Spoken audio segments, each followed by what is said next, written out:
ये क्या हुआ, कैसे हुआ, कब हुआ, हम क्या सुनाई. അപ്പൊ നിങ്ങൾ കേട്ടല്ലോ, ഈ പാട്ടില് ഒരുപാട് ക്വസ്റ്റ്യൻ വേർഡ്സ് ഉണ്ട്. എന്താണ് ക്വസ്റ്റ്യൻ വേർഡ്സ്? നോക്കൂ ഇവിടെ. कैसे, कब, क्यों, जब, तब, ഇതൊക്കെയാണ് ഈ പാട്ടിൽ വന്നിട്ടുള്ള ക്വസ്റ്റ്യൻ വേർഡ്സ് അല്ലേ. ഇത് നമുക്ക് എവിടെയാണ് ഉപകാരപ്പെടുക? ഇത് പഠിച്ചാലേ നമുക്ക് ഒരു എക്സാമിന് ചോദ്യ പേപ്പർ കണ്ടു കഴിഞ്ഞാൽ ഇതാണ് ചോദ്യം എന്ന് കറക്റ്റ് മനസ്സിലാവുള്ളൂ.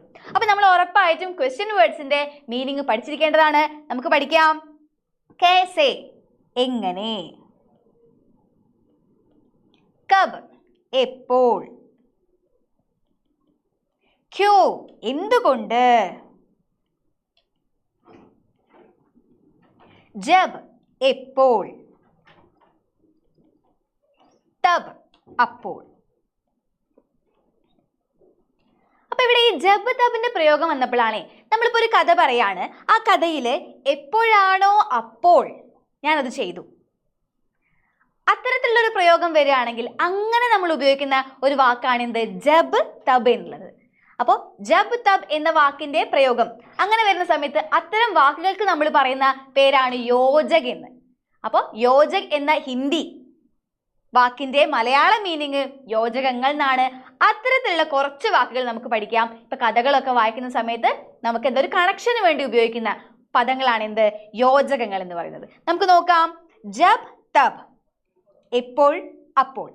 ജബ് തബ് എപ്പോൾ അപ്പോൾ എന്നാണ് അതിന്റെ മീനിങ്. നമ്മൾ കഥയിൽ ഇപ്പൊ ഇങ്ങനെ പറയാണ്, എപ്പോഴാണോ അപ്പോൾ എന്ന ഒരു പദത്തിന്, ഒരു സെന്റൻസിന് നമ്മൾ ഹിന്ദിയിൽ ഉപയോഗിക്കുന്ന വാക്ക് എന്താണ്? ജബ് തബ് എന്നുള്ളതാണ്. ഓക്കെ, അപ്പൊ അതിനൊരു ഉദാഹരണം നോക്കാം. ജബ് അധ്യാപക് ആയേ തബ് വിദ്യാർത്ഥി ഉടേ. എപ്പോഴാണോ അധ്യാപകൻ വന്നത് അപ്പോൾ വിദ്യാർത്ഥി എന്ത് ചെയ്തു? എഴുന്നേറ്റ് നിന്നു. അപ്പൊ എപ്പോഴാണോ അപ്പോൾ എന്ന വാക്കിന് നമ്മൾ എന്താണ് ഹിന്ദിയിൽ ഉപയോഗിക്കേണ്ടത്? ജബ് തബ് എന്നാണ് ഉപയോഗിക്കേണ്ടത്. ഓക്കെ, അടുത്ത നോക്കൂ. ജൈസേ വൈസേ എങ്ങനെ അങ്ങനെ. എങ്ങനെയാണോ അങ്ങനെ. അപ്പൊ നമ്മൾ ഇവിടെ ഒരു ഉദാഹരണം കൊടുത്തിരിക്കുന്നത് നോക്കൂ. ഹം ജൈസേ ദേത്തെ ഹേ വൈസേ പാത്തേ ഹേ. നമ്മൾ എങ്ങനെയാണോ കൊടുക്കുന്നത് അങ്ങനെ നമുക്ക് തിരിച്ചും ലഭിക്കും. നമ്മൾ പറയില്ലേ, പരോപകാരം നമ്മൾ എത്രത്തോളം ചെയ്യുന്നോ അത്രത്തോളം നമുക്കത് തിരിച്ച് ലഭിക്കും എന്നാണ് പറയുന്നത്. അപ്പോൾ അത്തരത്തിലുള്ള സന്ദർഭങ്ങളിലൊക്കെ നമുക്ക് ഉപയോഗിക്കാൻ പറ്റിയൊരു വാക്കാണ് എന്ത്? ജൈസേ വൈസേ എന്നുള്ളത്. എങ്ങനെയാണോ അങ്ങനെ. ഓക്കെ, നെക്സ്റ്റ് നോക്കാം. ജിത്ന ഉത്ന. ജിത്ന ഉത്ന എന്ന് പറഞ്ഞാൽ എത്രത്തോളം അത്രത്തോളം. എത്രത്തോളം ഞാൻ ചെയ്യുന്നോ അത്രത്തോളം എനിക്ക് കിട്ടും. നമ്മൾ പറയുന്നൊരു കാര്യമല്ലേ ഇത്. അപ്പൊ അങ്ങനെയുള്ള വാക്കുകൾക്ക് നമ്മൾ ഹിന്ദിയിൽ ഉപയോഗിക്കേണ്ട പദം ഏതാണ്? ജിത്ന ഉത്ന. ഓക്കെ, ജിത്ന പൈസാ ഥാ ഉത്ന മേനെ ഖർച്ച് കിയ. എത്രത്തോളം പൈസ ഉണ്ടായിരുന്നോ അത്രത്തോളം ഞാൻ എന്ത് ചെയ്തു? ചിലവാക്കി. ഓക്കെ, അടുത്ത നോക്കൂ. ഇസ്ലിയേ അതുകൊണ്ട്. നമുക്ക് അറിയുന്നൊരു കാര്യമാണ് അല്ലെ, അറിയുന്ന വാക്കാണ് എന്ത്? ഇസ്ലിയേ അതുകൊണ്ട് എന്നാണെന്ന് നമുക്കത് അറിയാം. ഒരു ഉദാഹരണം നോക്കി ഇവിടെ. ആജ് രവിവാർ ഹേ ഇസ്ലിയേ ഛുട്ടി ഹേ. ഇന്ന് ഞായറാഴ്ചയാണ് അതുകൊണ്ട് തന്നെ ലീവാണ്. ഇതാണ് ഉദ്ദേശിക്കുന്നത്. അപ്പോൾ അതുകൊണ്ട് എന്ന പദത്തിന് നമ്മൾ ഹിന്ദിയിൽ ഉപയോഗിക്കേണ്ടത് എന്താണ്? ഇസ്ലിയേ എന്നാണ്. അടുത്ത നോക്കൂ. ക്യോങ്കി എന്തുകൊണ്ടെന്നാൽ. ആജ് മേ സ്കൂൾ നഹി ഗയാ ക്യോങ്കി ബുഖാർ ഥാ. ഇന്ന് ഞാൻ സ്കൂളിൽ പോയിട്ടില്ല. ക്യോങ്കി കാരണം.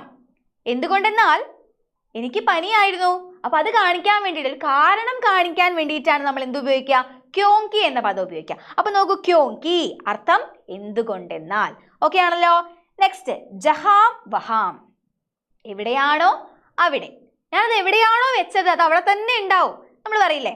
അപ്പൊ അതിന് നമ്മൾ പറയുന്ന ഒരു വാക്കാണ് ജഹാം വഹാം എന്നുള്ളത്. അപ്പൊ ജഹാം വഹാമിന്റെ മീനിങ് എന്താണ്? എവിടെയാണോ അവിടെ. തും ജഹാം ജാനാ ഹേ വഹാം ജാവോ.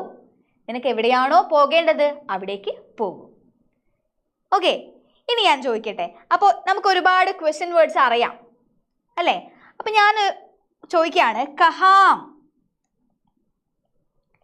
കഹാം എന്ന വാക്കിന്റെ മലയാളം, അതുപോലെ കോൻ എന്ന വാക്കിന്റെ മലയാളം, കിത്ന എന്ന വാക്കിന്റെ അർത്ഥം, ക്യാ എന്ന വാക്കിന്റെ അർത്ഥം. അപ്പൊ ഈ ഒരു 4 ചോദ്യങ്ങൾ നിങ്ങളുടെ മുന്നിലേക്ക് ഇട്ട് നിൽക്കുകയാണ്. നിങ്ങൾ എന്ത് ചെയ്യുക? കമന്റ് ബോക്സിൽ ഇതിന്റെ ഒക്കെ ഉത്തരം പറയാം. ഓക്കെ, അപ്പൊ എല്ലാവരും ലൈക്ക് ചെയ്യുക, ഷെയർ ചെയ്യുക, സബ്സ്ക്രൈബ് ചെയ്യുക, കൂട്ടുകാർക്കൊക്കെ അയച്ചു കൊടുക്കുക കേട്ടോ. Okay, by.